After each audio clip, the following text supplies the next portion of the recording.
What is up, gang? It is I, Carlton Flowers, your crypto pro. Yay! And today, the day after the holiday, we have some incredible action happening on the Bitcoin 4-hour chart as we can see that the red dashed line has been violated.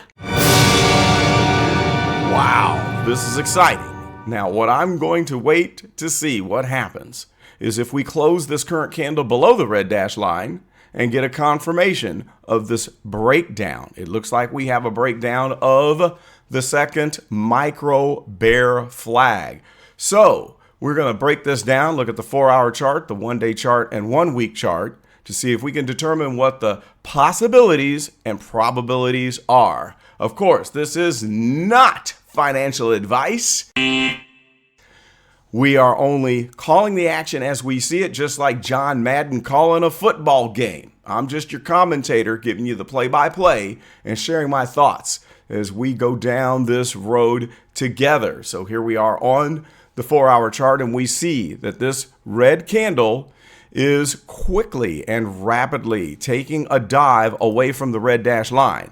Now, what does this mean? Of course, we have this big volume cluster right here, and we see that this candle has some serious momentum as we are at the bottom of the candle. At first, it started to wick up just a little bit, which could have given us an indication that we were only testing the red dash line. So what I look for is this. Will we close this candle below the line? And then will we get a confirmation candle, which also closes below the line? If that happens, this red dash line could serve as resistance instead of support. So I'm going to be looking to see what happens here if we come back up to this red dash line. If we close 2 candles, there's a good chance that this would be resistance. Now, this momentum is strong, and I'll tell you why I think so. Number one, the stochastic is in the middle range here. We are not in the overbought zone. We are not in the oversold zone. We had a lot of this back and forth action, fake outs, and then a definitive crossover right here where the blue line is dropping far below the orange line. We also have one bar forming on the histogram of the MACD and a very weak looking MACD at that, where we see the oscillators are moving downward. We have the blue line on the MACD oscillator that has crossed over the orange line, which indicates negative momentum. Now, the one thing I'll tell you is this. We've got this big fat volume cluster right here, and we are falling away from it into a slip zone. I like to call this a slip zone because there's not any popular volume, any volume going on that says it's a popular buying or selling point in this area as we fall away from the volume nodes. These volume nodes tend to attract the price action. Now, we are far away from the top node, which just happens to coincide with the 200 EMA line right here. And then we are bouncing around below the 50 EMA where several touch points where it was resistance here, once again here, several rejections along that 50 EMA, which was not a good indication that we were looking to fight our way back up to this volume node here. So now we sit below that red dash line and we wait. So the oscillators are telling us that momentum is moving downward. Now, let's flip up to the 1-day chart and see what it looks like where we can see those bear flags. All right, here we are on the 1-day chart, and we see the various bear flags that have already broken down. We had this bear flag here that broke down, and then we had another one formed right here. This is the second micro bear flag, and this appears to be the breakdown of that bear flag. On the stochastic for the 1 day, we have a crossover right here. We are in the oversold zone. So that's not looking good. It looks like momentum is pointing downward. And then when we look at the MACD, let's scrunch it down a little bit. It looked like the blue line was trying to catch up and cross over that orange line, but this is a weak crossover right here. And the reason is that we have a dark red bar forming on the 1 day histogram, which says that this Little cross over here is going to unfurl and we will continue downward movement. Now we can see the big point of control price right here on the VPVR, volume profile visible range. So of all of the price action going on that we see on the chart, this is the volume of trading at each particular price instead of within a one-day time frame, which is what we have on the horizontal bars forming this histogram upstairs on the price chart. So this tells me that without a lot of volume on the VPVR below this point of control price, we have what I like to call the slip zone, where a price can slip down and zip down looking for the next point that it can attract to a volume node.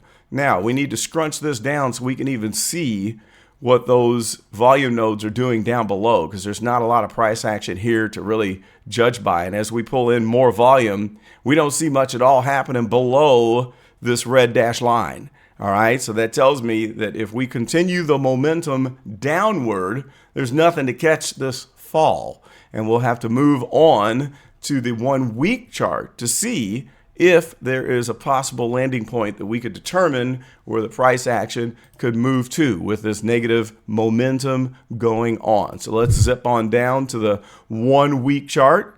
Here's the 1 week chart. We see all the previous bear flags. We had the big bear flag here. We had the next big bear flag here. And then we have the small one right here and a micro bear flag just underneath this big one. So here we are. It's right there. That's why I call it micro, because it's not on the macro, on the bigger level. So price sitting at 19,000 and change, just above 19,000. And look over here. We see that we're sitting at this volume node right there. Then we have this little slip zone in between before we jump down all the way towards the 10,000 level, where we see lots of previous trading volume. Now let's clear in, or zoom in rather, and see if there's anything that could let us know where our possible landing points are. And we can see those now that we zoom down, as some of these other nodes tend to pop into the visible chart. Here we have it. So let's look at it. Here's the big volume node that we're sitting at right now that we are toying with. And then we have this slip zone, but there's a couple little nodes down into the slip zone that could possibly catch price before we move down to this lower huge volume node that sits just above 10,000. Now, these are the prices where people are saying that we could possibly find a bottom point.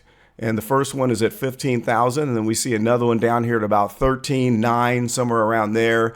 And this is not exact. We can't really bank on stopping at these points when we have all of these huge nodes that are way down below. Now, some people say that there's no chance of going down to 10,000. I say it's possible. Is it probable? I don't know. I can't be for sure and tell you that, hey, the 17,000 was the all-time low point. There are some that make arguments that the 17,000 is the absolute bottom. And they're making this statement based on that previous Plan B chart that shows that we are not going to fall below the bottom average of the Plan B chart, where if I were to draw it on, you can't really see it here. It basically has this huge ascending line where we have a high line, a low line, and they come together. And then the point is that in the last, however many years of price action of Bitcoin, that we have never fallen below that lower limit. But the problem that I have with banking on that is the fact that this drop below this bottom support level of that Plan B chart, I can't remember off the top of my head what you call that chart. We could be forming a new chart that creates a new bottom that contains all of the price action since the inception of Bitcoin. And so we tend to gravitate towards those predictions that we want to hear, where we say it's never violated this indicator, or when we flash this certain signal, we have always had a recovery. Well, I say that the longer the amount of time you stretch out, if we look at a 10-year time frame or heading out 10 years beyond this, you could have price action that creates a new chart. Now, I'll have to let me just draw something to kind of illustrate what I mean. So let's say that the previous chart looks something like this. You all know what it looks like. You know what I'm talking about here. And then you have your price action that has bull runs and then capitulations, bull run, capitulations, and it bounces up to the top and the bottom of this current range, these limits that are provided for the chart. And then we sit right here. And then, okay, we fall below this, and we have fallen below it. And they say, well, it's going to zip back up. It's just going to bounce back up because we've never spent that much time below the bottom of the average price down here at the bottom of this channel. But here's what I say. Nobody is talking about the possibility that we could just basically throw this chart out and start a new chart that contains all of the price actions. So let's say we do dump down to 10,000 and this is the bottom, and then we start to move up from there. Well, then we might be able to create a new bottom average that if you stretched out and had a lot more price history stretching out 10 years from now, and we have price action headed out here off the chart, you may be able to draw a new limit that basically pulls in the average if we were down at the bottom for quite some time that could contain that price action. And so then that would invalidate all of the activity that has taken place between this range on that Plan B chart. Okay. And so we're not considering that.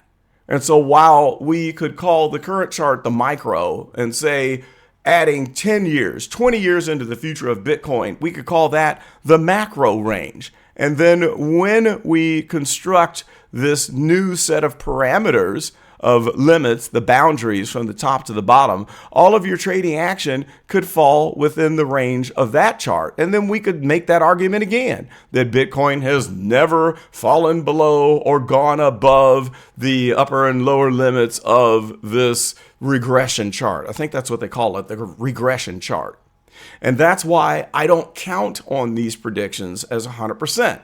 Now, sure, it might be that the probability is higher right now that we stay within this range, okay, and that we might wick down and come right back up. But it is also possible that we languish down here because the month of September is going to be a long month. And we're going to have FUD. We're going to have bearish action that could pull price down well below this bottom limit here, where it stays long enough that it throws out that complete chart of this regression chart that has that bottom range. So if you look back in the price history, you could make charts that are similar to this that make a point that within the first 5 years of Bitcoin, it never falls out of this range.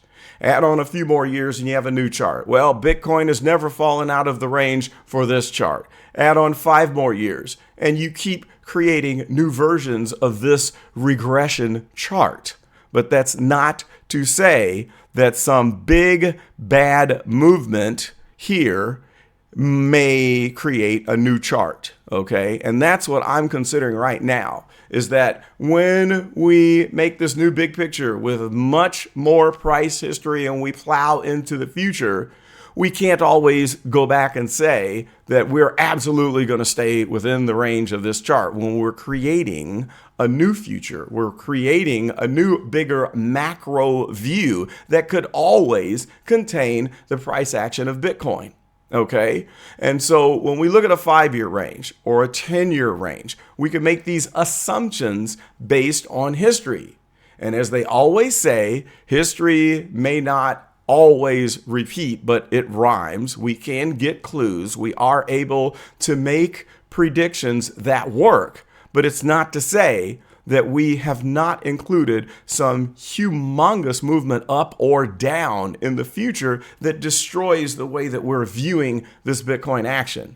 So what's the point of what I'm trying to say here? What I'm trying to say is be careful and don't hang your hat on these predictions that state that there's no way Bitcoin can fall much further below this range right here. Don't hang your hat on that because we just don't know. Can it happen? Yes, it can. But you better not be risking your house, your life savings, and all of your money that you have stuffed underneath the mattress based on what we have seen in the price action to this point, because we just don't know.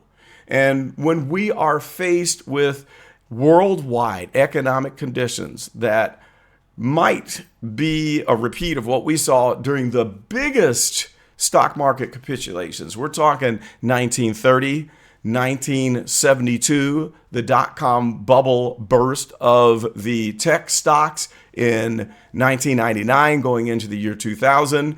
We could be looking at something that severe with the Dow right now and with the DXY sitting at 110 at an all-time high. Now let's just jump over to the DXY chart, and this is on the 1 week. We don't need to look at the 1 day.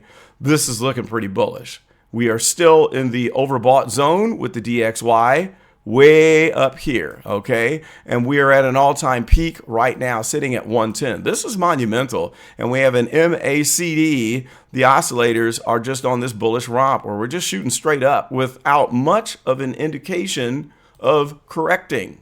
Now, when we look at the fast line and the slow line here, the blue is still above the orange. We're still bullish. That's why we're pushing upwards here. But once this crosses over and moves down, there's no guarantee that it will complete a whole cycle down here into the oversold zone. Why?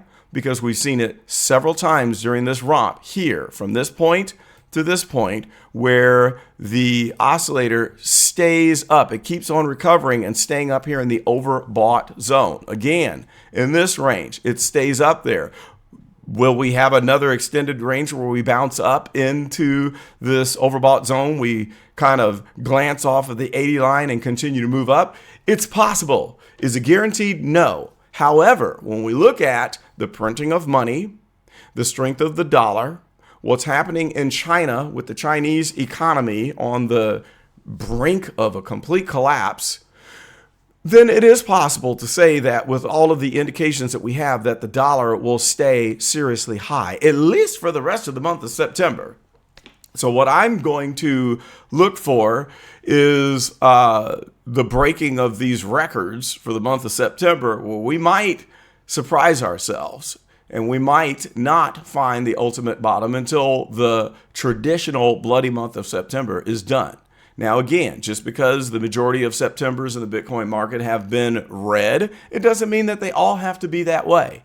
But thus far, 4 times out of 5, I guess, the last 5 Septembers, we have had a bloody red September. So that could continue with all of the other evidence that we see in the worldwide markets that are happening right now. So I would say be very careful, exercise caution, and expect to see some incredible buying opportunities, and look for alts to probably take a beating. Some projects may not make it through this, but the strongest projects will, which gives you the chance of possibly making a lifetime windfall amount of money if you survive this bear market until the next switch, until the next turn of events that starts the next epic bull run. So that's the way I see it. That's about all I've got for now. I'll keep you posted, and I may come back again tonight and tomorrow and give you a quick update.